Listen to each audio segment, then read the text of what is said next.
KPBS On Demand is supported by UC San Diego's Art Power, presenting dance and music ensemble La Mezcla and its show Ghostly Labor on October 24th at UC San Diego's Epstein Family Amphitheater. Tickets at artpower.ucsd.edu.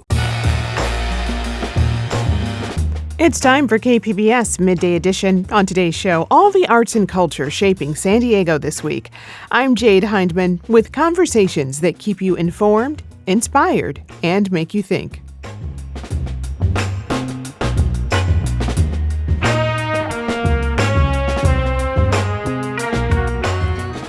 Find out who's playing at the San Diego Tijuana International Jazz Festival.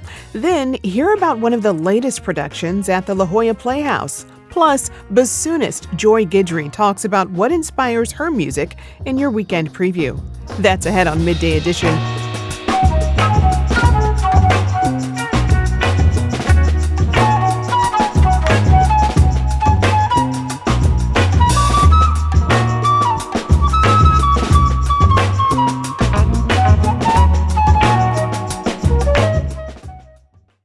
Well, today marks the start of the second annual San Diego Tijuana International Jazz Festival.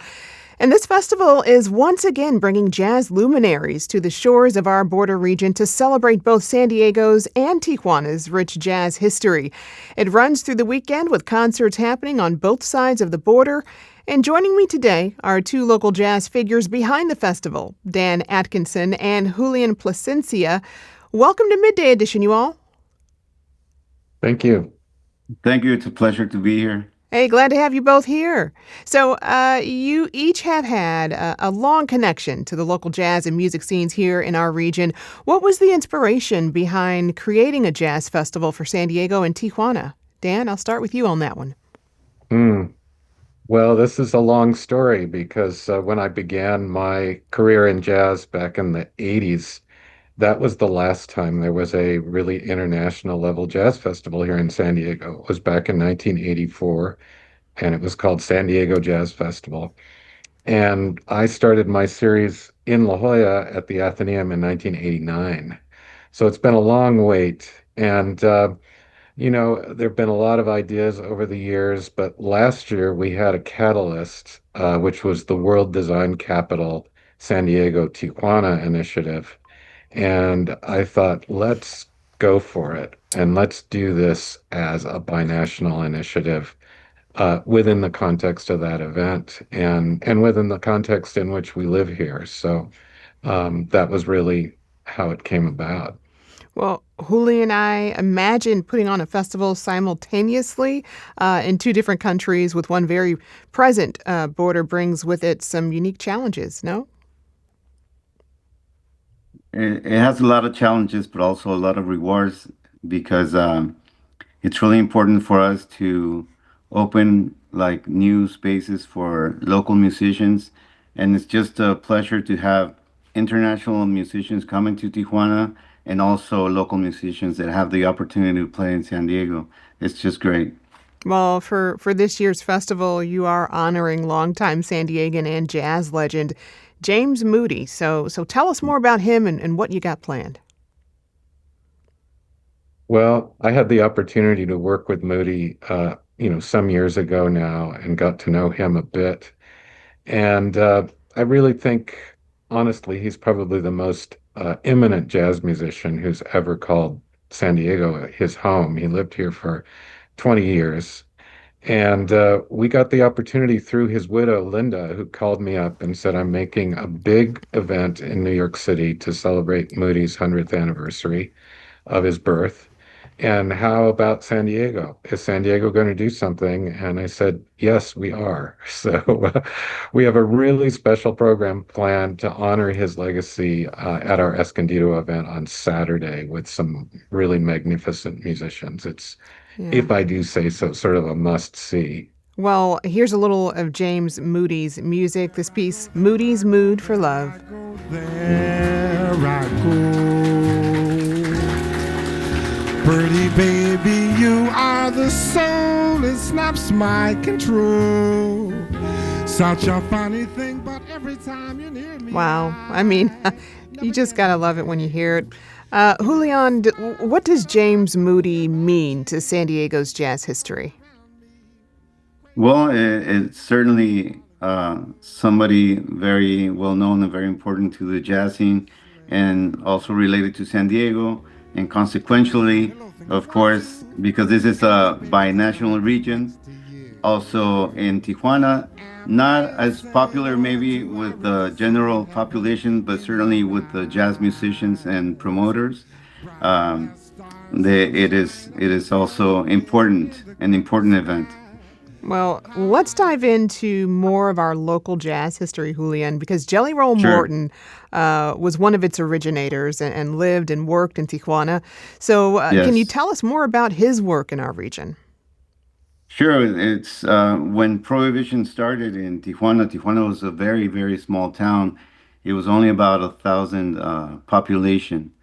And so when Prohibition started in the U.S., of course, a lot of Americans and Italian immigrants and Armenians, they came to Tijuana to do business. So Tijuana had this main street, Avenida Revolucion, where we're gonna have the festival now on Sunday, and it's a historic avenue, and a lot of these bars started popping up, cantinas and bars and cafes and restaurants for the whole 13 years of Prohibition. And those small cafes and bars, they doubled in quantity. And so back then, of course, a lot of the music was live music. And since Tijuana was so small, then we know all these musicians that came by were from other places, a lot from the US and others from Cuba, from the south of Mexico. And so we know that one of these great musicians was Jelly Roll Morton, and he used to play at the Kansas City Bar, which is where his famous song and hit came from Kansas City Stomp. It wasn't from the city, Kansas City, but from the bar in Tijuana where he used to play. I had no And idea. yeah, so it's we're really proud about these facts and how our city started growing because of prohibition, and it started like this whole scene for music and musicians, even way back then. Of course, people came to party, to gamble, to have a good time because they couldn't do it, in the same manner in the U.S. But our Avenida Revolucion is going strong. It's been being remodeled recently to become partly pedestrian, and we're also going to be involved with a lot of the music and cultural scene that's going to be evolving there Yeah. uh, very soon. So, Very great. Well, Dan, when thinking about, our region's jazz history, I mean, do you look at it as one shared history between San Diego and Tijuana, or are there distinctions?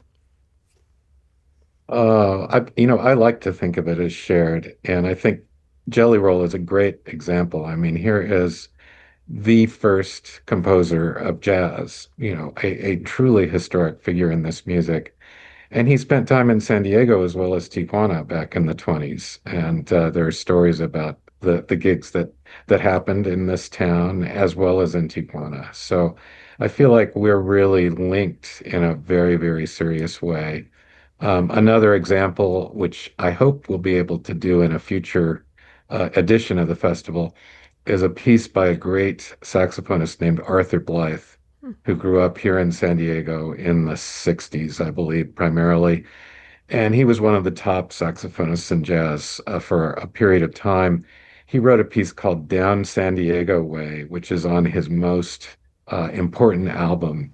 And it's a piece that has a Latin feel to it rhythmically and a very black feel to it in terms of the kind of the urban feel of the music. And he grew up in Linda Vista and in Canto, and I had a chance to work with him several times. So these are the kind of things that actually sort of, I think, lend an identity to our region that is really unique and that connects us really to the entire world in a very special way. Wow. Well, one known jazz artist featured at this year's festival is Arturo O'Farrill.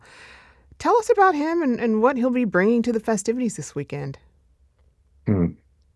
Well, I had a really wonderful opportunity to be introduced to him when he brought his entire big band from New York City to do a recording session right at the border wall in Playas de Tijuana.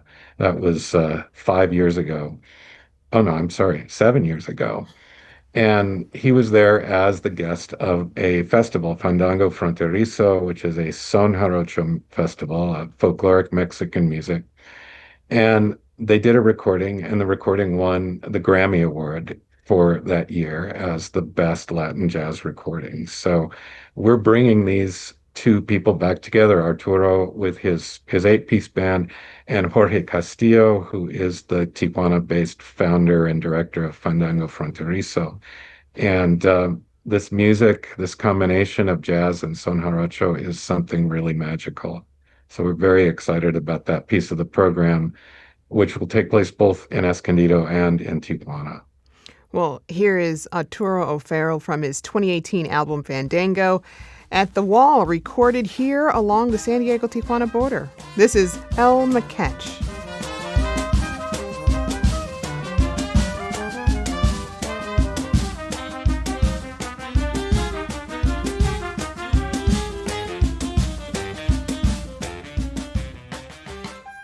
Yeah. Now, Julian, Dan mentioned this music, son jarocho, right? I mean, can you describe what that music is like and where it comes from? It comes from Veracruz. It's a very folkloric type of music. Veracruz had many Cuban immigrants because they're so close. Veracruz geographically and Cuba are very close. So it always had this connection. And a lot of the immigrants there were from Cuban origin. So this folkloric music has these elements. And of course, Cuban music has the Afro-Latin element as well. So this is kind of like the doorway into all this beautiful world of Afro-Cuban music or Afro-Mexican music. And of course, for us that we're from the north, from Tijuana, we're kind of alien to this magical place because geographically we're so far away, but we're connected, of course, because we're the same country. So for us, we're very proud also to have this Mexican folkloric music being fusioned together with jazz. It's just great. Yeah, you can certainly hear it all come together. Dan, you also are incorporating not only some artists from the region or who've lived here during their lives, but also incorporating compositions about the region. Why did you feel that's important to do? Well, again, I think this is part of forming some pride about where we live and where we come from. And this region has inspired some great music from musicians who are recognized as the giants of jazz. One of these pieces is by a great multi-reed player based in Los Angeles, Benny Maupin, and he's known for his work with Miles Davis and Herbie Hancock. But back in the 70s, he wrote a piece called Ensenada, and it's a beautiful meditative piece of music. I contacted our mutual friend, Julian's and mine, Ivan Trujillo, who's probably the leading jazz musician in Baja, who lives in Ensenada. And I said, do you know this piece? Can you play this piece? And Ivan said, I've never heard this piece, and we sure are going to play it. So I'm excited about that one. Also, Arturo O'Farrill is going to play a piece by Carla Bley, who's one of the leading jazz composers. I was about to say one of the leading women jazz composers, but she's just one of the leading composers. And she lived in San Diego for a little while in the 50s. And I think maybe this piece that she wrote called Tijuana Traffic stems from her experiences at that time. Yeah, let's take a listen to that.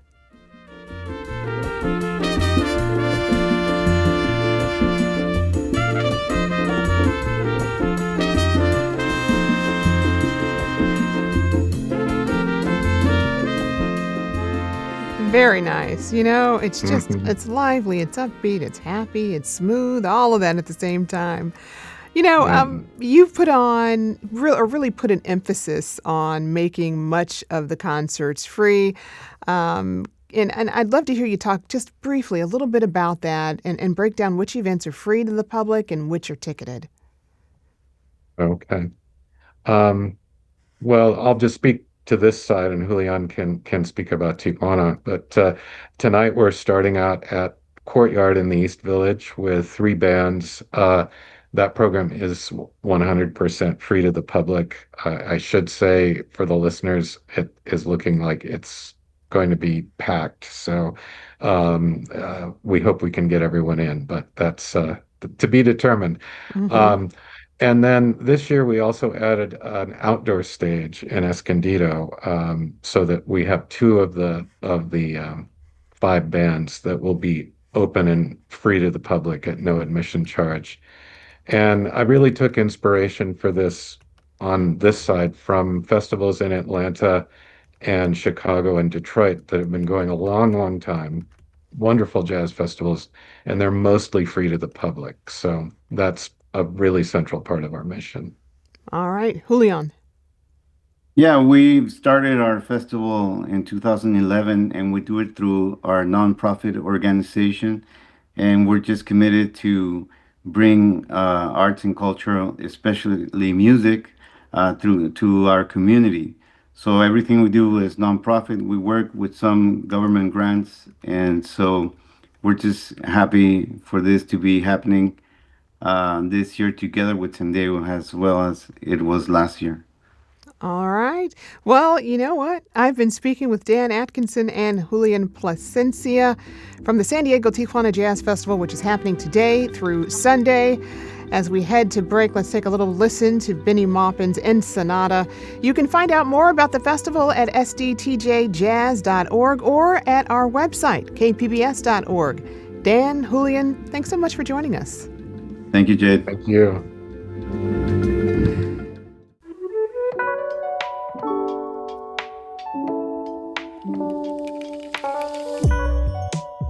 Still to come, outgoing directing fellow Kat Yin talks about her La Jolla Playhouse production, All the Men Who Frightened Me, when KPBS Midday Edition returns.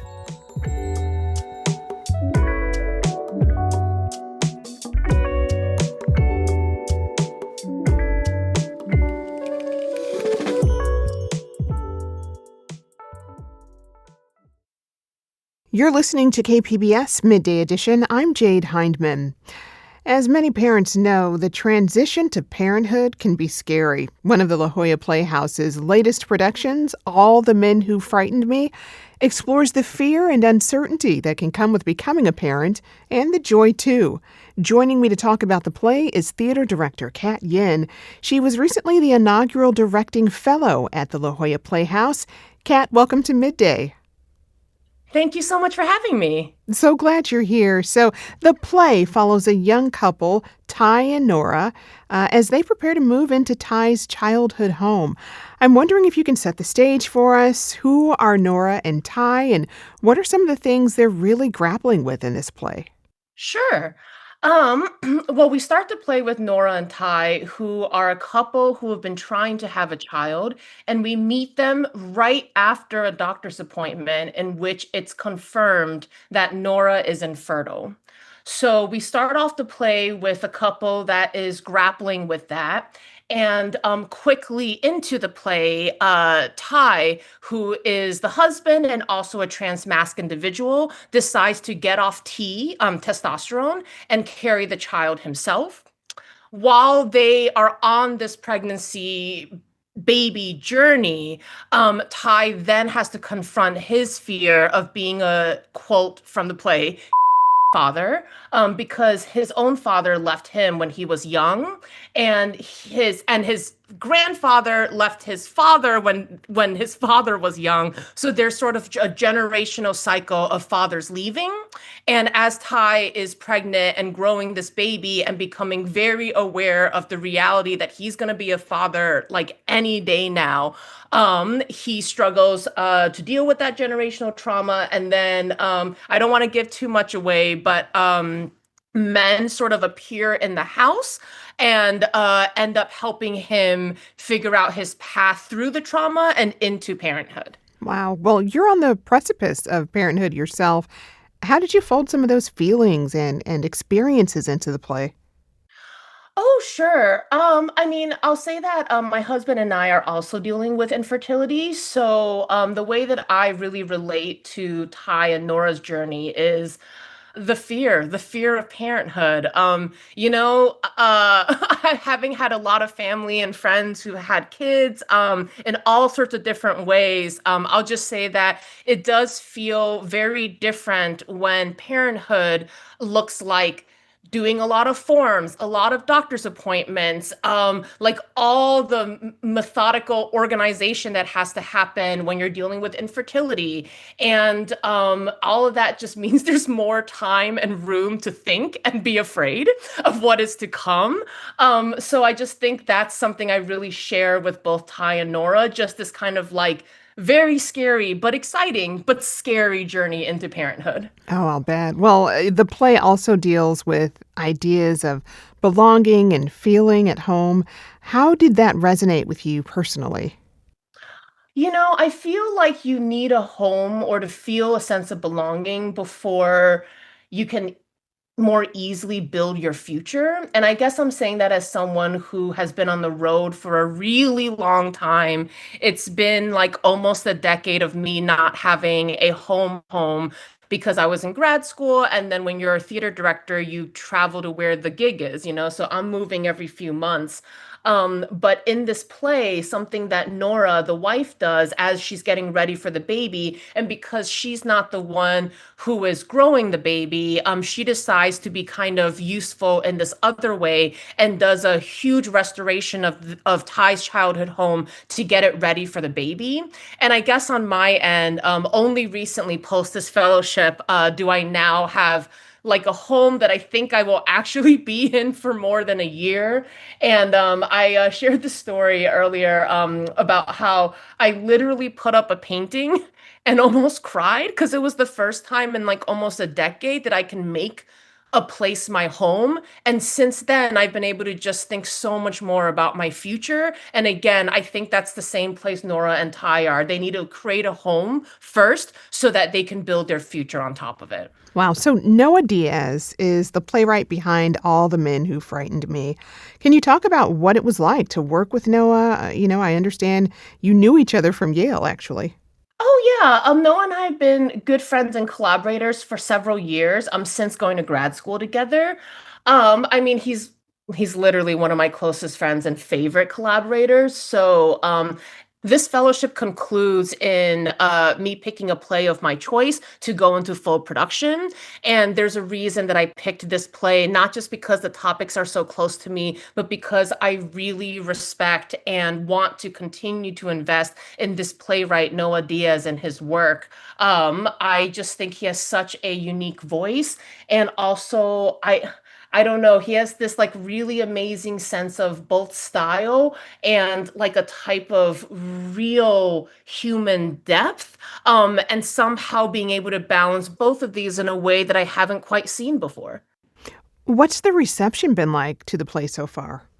A response that I have felt particularly happy with are the amount of people who have reached out who are trans or non-binary or have families through, I guess, quote, a less conventional method, and who have expressed feeling really seen by this play. And something that I really like about Noah's work, and again, one of the reasons I keep working with him, is that I think he's really good at, yes, technically representing folks who are all around us in everyday life that we don't see as much on stage. But the way that he does it, I think he's really good at creating characters that let people feel seen by those characters, but not feel like they're on exhibition.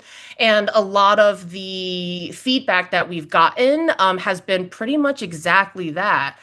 Folks who are like, I have never seen a play where a trans individual can just be a normal human being and it isn't an exhibit about them being trans. And that's the way I feel about this play. This is, as I talk about it and describe it, this is a couple dealing with infertility, dealing with parenthood, and dealing with generational trauma, and those being the main themes of the play. And that could be true with another type of couple, but that isn't the type of couple that we want to be exploring in this play. Well, I want to pivot a little to talk about your fellowship because you wrapped up your directing fellowship with the La Jolla Playhouse not too long ago. How have you been reflecting on that experience? My experience at La Jolla Playhouse was wonderful. I mean, there's so much I could say, but I'll just say that I came into this really wanting to learn specifically from Chris Ashley, really wanting to learn how large institutions like La Jolla Playhouse work, and then also learning about how musicals work, because even though I've been in the industry for a really long time, I've done mostly plays. And through the fellowship, I was able to associate two musicals, the Hunter S. Thompson musical and Redwood. And I was also able to direct the most recent pop tour show, The Weather Busters of Beach Castle, as a way for me to get to know the community a little bit more and get my work out there more, which has been lovely. And then, for them to truly, truly mean when they started the fellowship, hey, this is going to be a play of your choice, and then stand by it when, let's be honest, this is a pretty big play. It's a play that involves an entire house renovation with a cast of 7 in 2025. And something like that is really hard to produce now. And not only did La Jolla Playhouse support it and produce it, but they have been supporting this play for about 6 years. They were the original ones to commission it. And since then, we've had like half a dozen workshops that have been fully supported by La Jolla Playhouse, both in San Diego and in New York. So yeah, I just couldn't be more grateful for this fellowship opportunity. Well, I am curious. I mean, how are you thinking about the future of American theater? I think there are two things I care a lot about for the future of American theater. One is representation, but in the way that I previously described, which is wanting to be seen and not exhibited. There are so many plays with the best intentions to try to give a spotlight to people who haven't had it, but they really do it in a way that makes these people feel less human. They make them feel like something to be, again, exhibited or watched, almost like in this sort of bizarre, like zoo-like way. And what I really like about this play and Noah's work and this production is that we allow people who don't have as much representation on stage and on film that we want to have. We give them representation, but to just be people dealing with people things. So everything that we've talked about involving Ty being trans, you'll see in the play that, yeah, it's true. He is. But the scenes don't revolve around that, and his inner dilemmas don't revolve around that. They revolve around things all of us can understand, like generational trauma. The other thing that I'll mention is this is just a personal taste, but as money gets tighter and tighter in the American theater, programming plays and musicals has changed. I will say that, honestly, 20 years ago, I was seeing in a lot of ways riskier, messier work, but now everything that is produced has to be ensured that it will make a profit or at least break even. And there isn't a lot of government support or anything like that. And there's sort of very, very few funds around. So a lot of the American theater has moved smaller and safer and sort of neater. But that was one of the most amazing things about this fellowship for me, is that there's something still kind of messy about this play that I really love, that I know this sounds silly, but reminds me of the stuff I saw 20 years ago in New York, where any night you could just drop into a downtown theater. And 10 years later, I'll still have a flash of a show that I'm I don't know that I can very accurately be like, here are the three themes, and here's how it helps America. But what I do know is like it's made an impact in me deep down inside that still affects my art and what I do on the subconscious level. And I think this play does a little bit of that. It really reaches for something beyond itself, and isn't scared to make a mess while doing it. That is excellent. I've been speaking with director Kat Yin. All the Men Who Frightened Me is currently on stage at the La Jolla Playhouse through October 12th. You can get tickets at lajollaplayhouse.org. Kat, thank you so very much. Thank you, Jade. It was good to be here.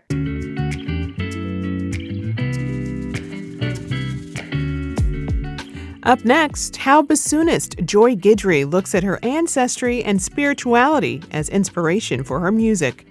There was a lot of intention, spiritual intention that went into each of these songs. And to me, spiritual intentions, words that go with that, music that goes with that, to me, that all says a prayer at the end of the day.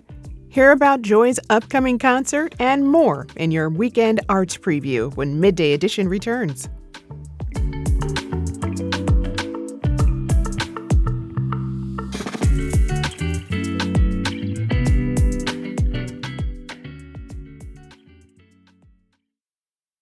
Welcome back. You're listening to KPBS Midday Edition. I'm Jade Hindman. Experimental bassoonist Joy Guidry knows who she is. In her new album, she explores music as spiritual practice through prayer and improvisation. She performs in San Diego tomorrow at Bread and Salt, Silo Room, along with sets by the Calvary Baptist Praise Team and DJ and performer Sushi Sombrero. KPBS arts reporter and host of the finest podcast, Julia Dixon Evans, recently sat down with Guidry to discuss her music. Here's that conversation. Your new album is called Five Prayers. Can you talk about the ways that your music is informed by spirituality and faith? Like, how are these songs prayers? Yeah, I see each of these songs as prayers as way of, I see improvisation also as a spiritual practice. Improvising for me personally helps me connect a lot to my past, physical past of just being younger, but also through my ancestry. My family is from Texas and Louisiana, so there's just such a strong sense of improvisation within church, between the preacher, the choir, the movements, everything. It's all I don't know, I don't want to say a performance, but it's just all interconnected spiritually. And that kind of has stuck with me throughout my whole life and now in the music that I make as well. So I approached each of these tracks in moments of 2024 going into 2025 when I just really needed a break, and I would just go do a studio session. And I just really needed to disassociate from reality. And that's where each of these songs come from. And it's kind of fun. It was never, ever supposed to be an album. They were supposed to be demos for shopping around for a new record label or, pitches for something else. And then here we are today talking about it. So yeah, I don't know. There was a lot of intention, spiritual intention that went into each of these songs. And to me, spiritual intentions, words that go with that, music that goes with that, to me, that all says a prayer at the end of the day. I love that. And you have said before that your work explores Black music traditions, particularly in terms of healing music.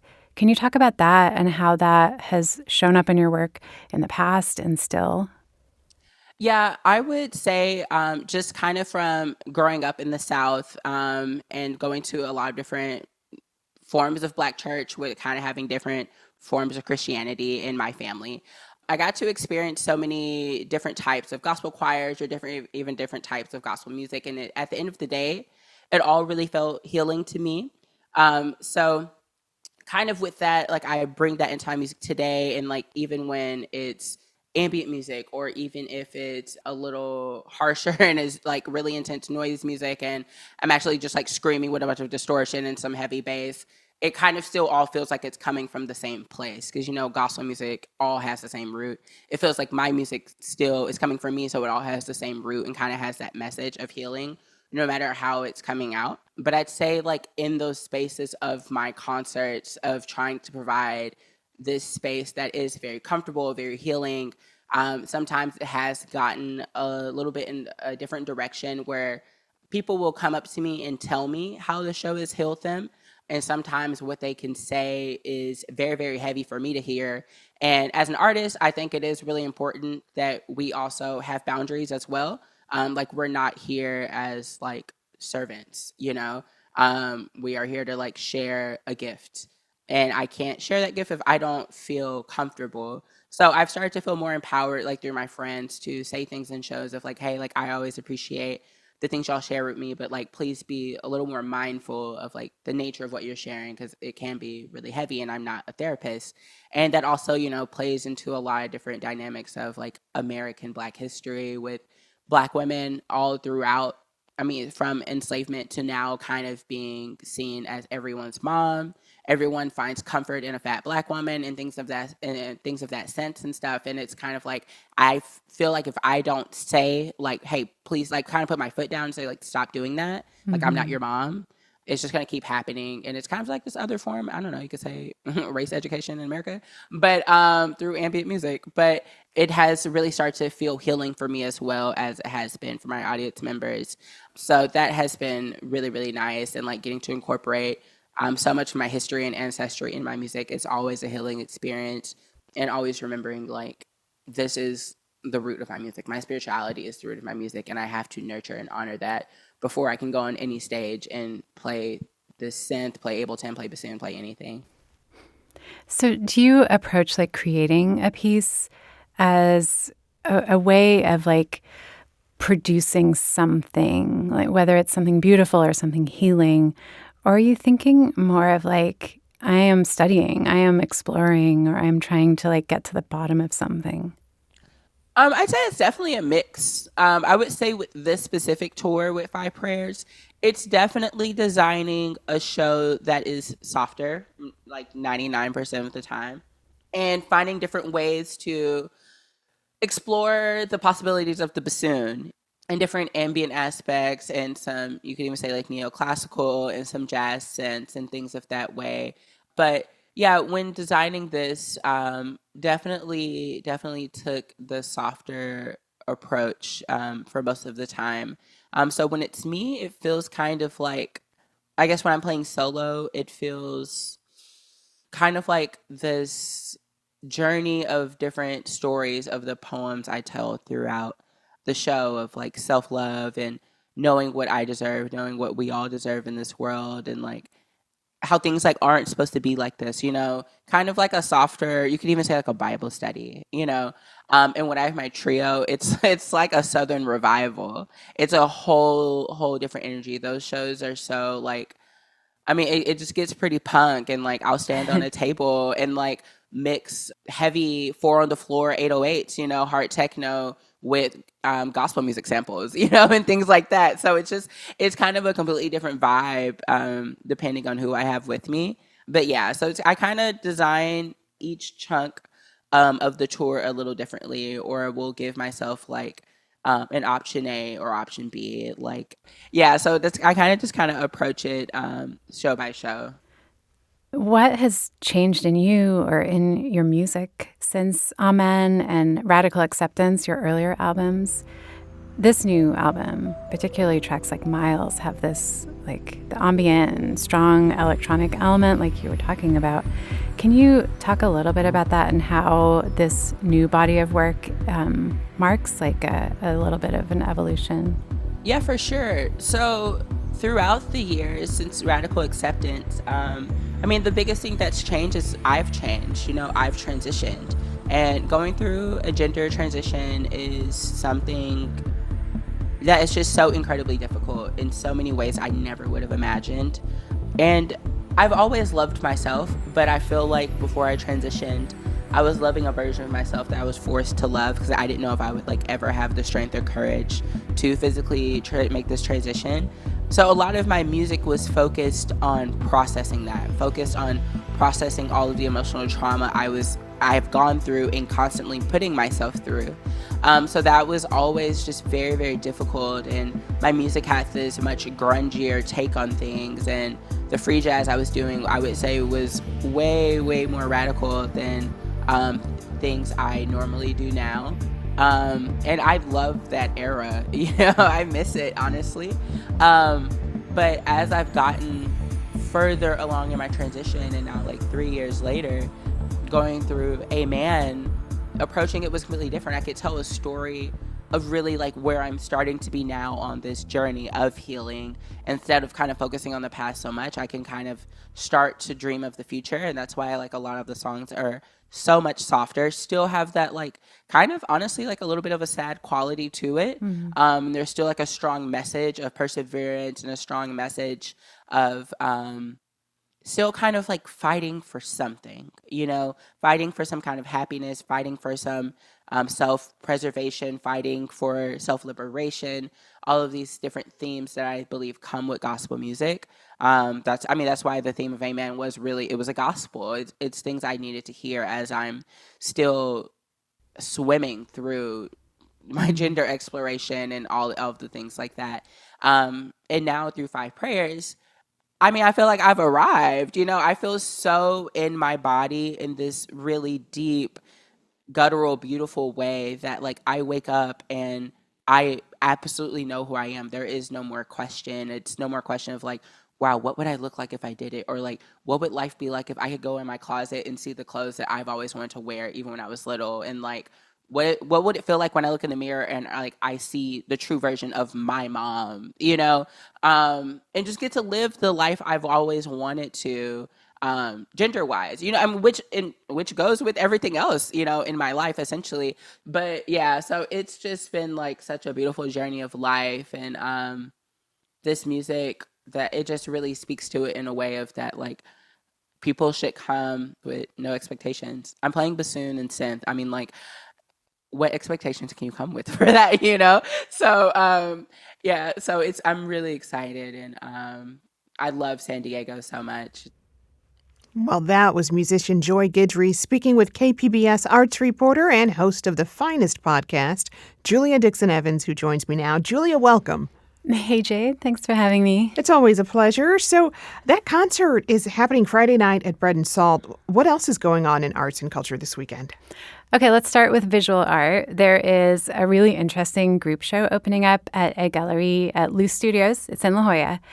The show is called Modern Light, and it's curated by Elizabeth Armstrong.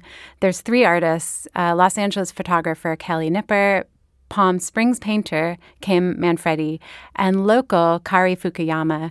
And I want to point out that in the description of the exhibit, they refer to Kari Fukuyama as an object maker, which I absolutely love as describing her work. It feels profound, but also a little bit of an understatement. She is an incredible sculptor. She works with paper as well, but mostly I would say works with light. Like she'll use folds and cuts and different materials to make shadows and light a part of the piece of work itself. And in the show, she has these pieces that almost look like origami, but huge folded pieces of canvas, incredible use of color as well. And these 3 artists were chosen because of how they use light in really different ways. Like photography is, of course, a distinct use of light. But what's fascinating to me is how cohesive these pieces are and these artists are in the show as a whole. So it opens at a gallery on Friday. There's a reception from 6 to 9, and it'll be on view through January 15th. All right. Well, book lovers can discover not just one, but 4 new authors at Small Press Night on a Saturday. So tell us about this event. Yeah, so Small Press Night is now in its 12th installment. It's an indie reading series. They focus on writers and poets publishing books that are a little outside of the big 5 publishing machine. And in my opinion, small presses are where publishing really takes risks, and I love it. The series has always had a combination of locals and touring authors. And on Saturday, Washington, D.C.-based writer Samuel Ashworth will be here celebrating his new book. It's called The Death and Life of August Sweeney, and it's set in a restaurant kitchen. And I was just learning that Ashworth himself has previously worked in a restaurant kitchen. Also reading is local Emily Greenberg, who has a short story collection called Alternative Facts. She was also a recent guest on an episode of The Finest.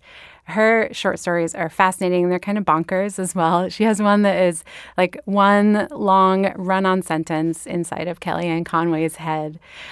Also reading are two other locals, poet Matthew Valdivia and writer Sarah Z. Phelps.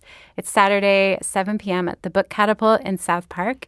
And if you want a seat, pro tip, show up early. These usually end up being standing room only, which is kind of cool for the books thing. It is, really is. It sounds like a good event. Well, before we go, it is October, which means it's Kids Free Month at San Diego Museum. So what do we need to know? I know my child is definitely looking forward to this. Right. This is a program from the San Diego Museum Council. And the way it works, for the most part, is if you buy an adult ticket, you can get a free kids ticket to any of 60 participating museums. Some of the museums in that count are already free, either for everyone or for youth. But for others, this can be a pretty big savings. It's good for tourists as well.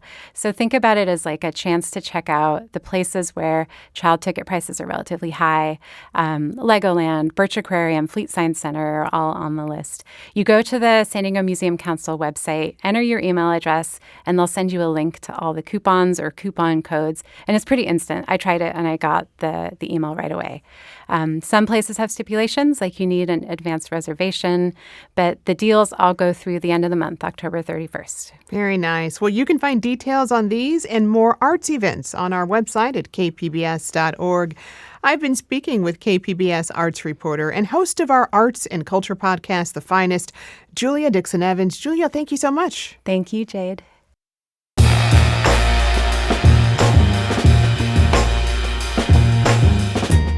That's our show for today. I'm your host, Jade Hindman. Thanks for tuning in to Midday Edition.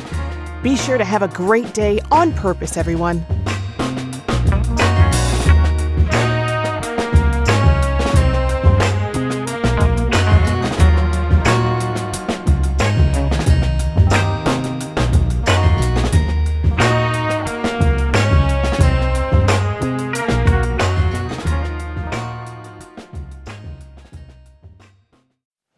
Here in Southern California, we know all too well the devastation wildfires can cause. That's why our mission is to stop the next one before it starts.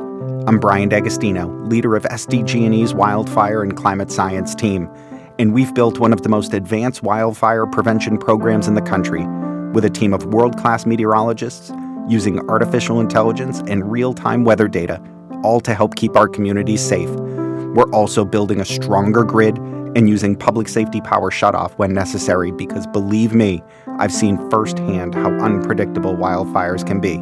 But here at SDG&E, we face that uncertainty head-on to help keep you safe. Learn more at sdge.com/wildfire safety.